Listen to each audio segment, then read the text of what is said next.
Denver. From Brunswick's own Lakewood in Lakewood, Colorado, minutes from Denver, ESPN brings you live coverage of the Denny's PBA Tour. Today, 4 bowlers go for big prize money, and for 3 of them, a chance to be exempt for next season. Welcome, everyone. Dave, Ryan, Randy Peterson, our entire crew with you.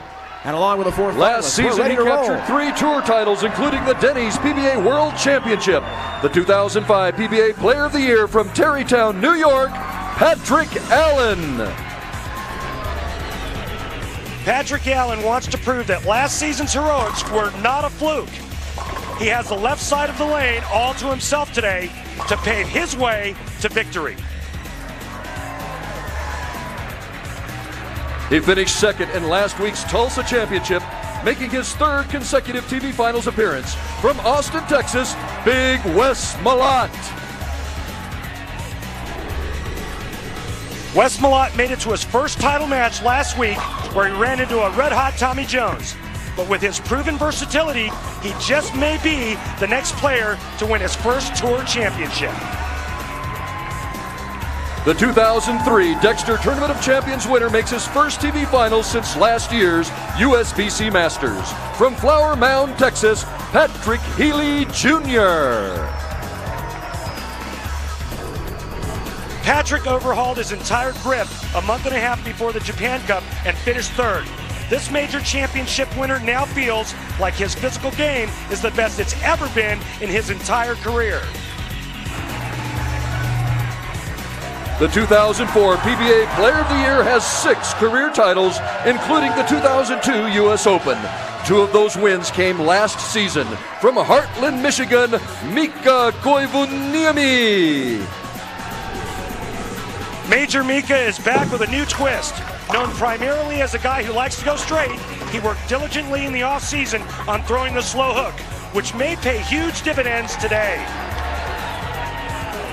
These are your finalists competing in the 2005 Mile High Classic.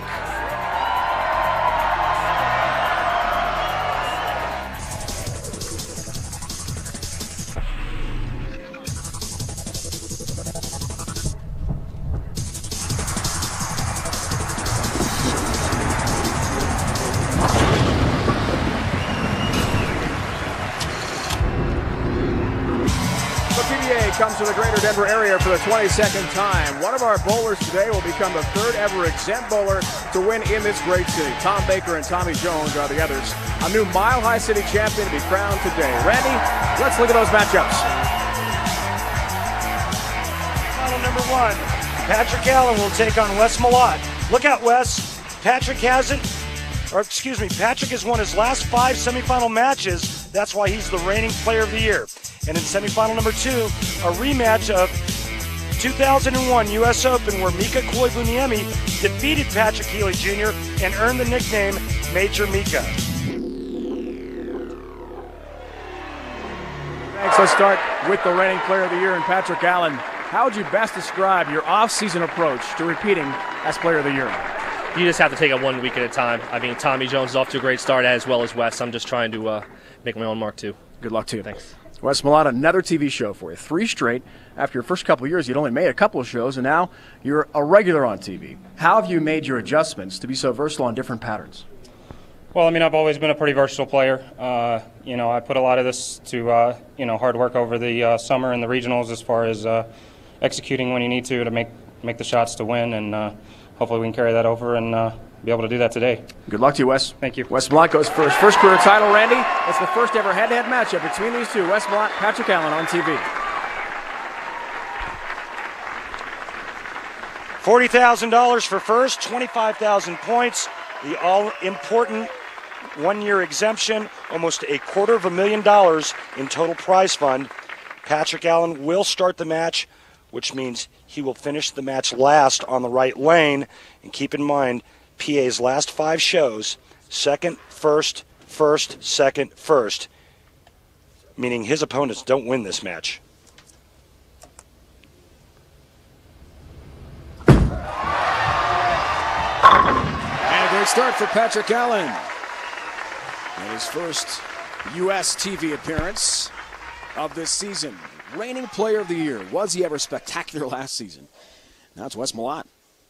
How about the success for Big West? They call him the Beast and Shrek. Well, this Beast is a slimmed-down version. As we told you last week in Tulsa, has lost a lot of weight. Down about 30 pounds, looks great.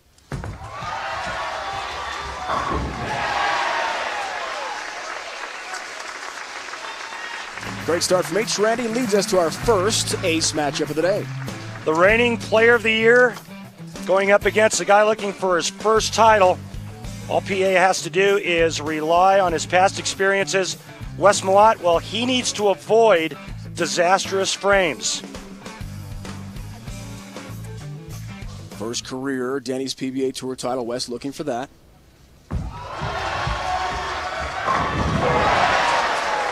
Another nice shot from Wes Malott. High flush strike. Randy alluding to the troubles Wes has had on TV. He had 2 fouls in the tournament last year, Grand Rapids, Michigan, against Liz Johnson. Fouled again in Japan, and then the gutter ball last week in Tulsa. It's been the only thing that really has stopped him. You know, the 2 fouls against Liz Johnson, one he got a break on because he split, but the foul in the 10th frame, if he strikes out, he shuts her out and goes on both for the title. Does he ever look good? A flush strike for Patrick Allen, as we'll see his road to TV here in Denver. He's been spectacular. 12-7 match play record got by Mike Edwards in 6 games in the round of 8. A 7-gamer, and he came back from that deficit to defeat Chris Barnes, who made our show last week in Tulsa. Of course, the U.S. Open champion, and we'll touch on that today. What a tournament that was in New Jersey last year. Hoping for late pin action, will not get help on number 3. As our lone lefty, always an interesting path to the pocket when he's the only southpaw. Yeah, well, you know, he has the advantage of being able to develop a shot on his side of the lane that only he's going to bowl on. We've got 3 righties on the other side, and with the lanes being as slick as they were this week, the players used a lot of surface, and I'll explain more of that when we get into the oil pattern. First non-strike. PA covers the 3-pin. He's got his mark. He told us, Randy, before the TV show today, that looking back to that U.S. Open last year, the sudden death roll-off with Mika that went into a couple different balls, and then losing to Barnes in the finals. We see Wes's information. There's his resume. Got by Ryan Schaefer in the round of 8. It was a 7-gamer. He came back, as did PA, in the round of 16 against Chris Barnes.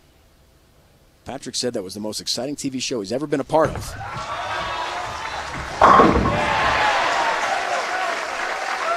Flush, strike, all 10 down in the pit for Wes Malott again, who starts with a turkey, and he's got an 11-pin lead. You can just see it coming with Wes Malott. He's got the TV experience now. He knows how to bowl. This guy, he bowled great on an easier pattern last week. This week, as slick as the lanes were, he was able to kind of gear down, bring his ball speed down, keep his rev rate nice and high, and strike a lot. Like that. Front 4 for Wes Malott, who told us last night we're not going to see a lot of emotion from him in this match. He was concerned he got too emotional last week in the semifinals. In his victory over Mike Wolf, he eventually lost to Tommy Jones. Kind of felt he was a little tapped out, so he's going to stay on an even keel. That last little yell, slight as it was, pump of the fist, is probably all we'll see in terms of the emotion from Wes here. Yeah, he needs to be boring today until, you know, if he gets by PA and he bowls in the title, or for the title, I should say, once he throws that last strike in the 10th frame to win, then he can hoop it up. TV final record, spectacular for PA. And a beautiful low-angle camera angle from our producer, Scott Katz. Director Scott Katz, producer Corbin Daly. I'm sorry. Make sure we get the roles right. I'm sorry. I meant Director Scott Katz. They're all great in our book, folks. Just a tremendous job by our great crew, again, getting set up here and bring you live coverage of the PBA Tour. Finish up that last stat we saw on PA. He's made the title match in 9 of his 13 career TV appearances. Now, that's something. Talk about consistency on television. Works on a strike, 5th frame. Tries to cut the Malott lead to 11 pins. Oh! Great help! And he clears the deck. luck never hurt anyone, and PA just got it right here. He came in light again on the very same lane he'd left the 3-pin on. This time he trips the 3 out. He's still in this match. And a great break early on. Can big Wes Malott from near Austin, Texas, get the front 5. Get lucky. Yeah. You better believe it. 60 feet to success yet again for Wes Malott, who's got 5 in a row. It's a Motel 6 frame. Front 5 for Wes. There you see the Motel 6 head pin. He'll earn $600 for Motel 6 with a strike here.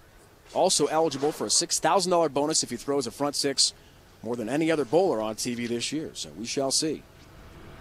Going for 6 in a row.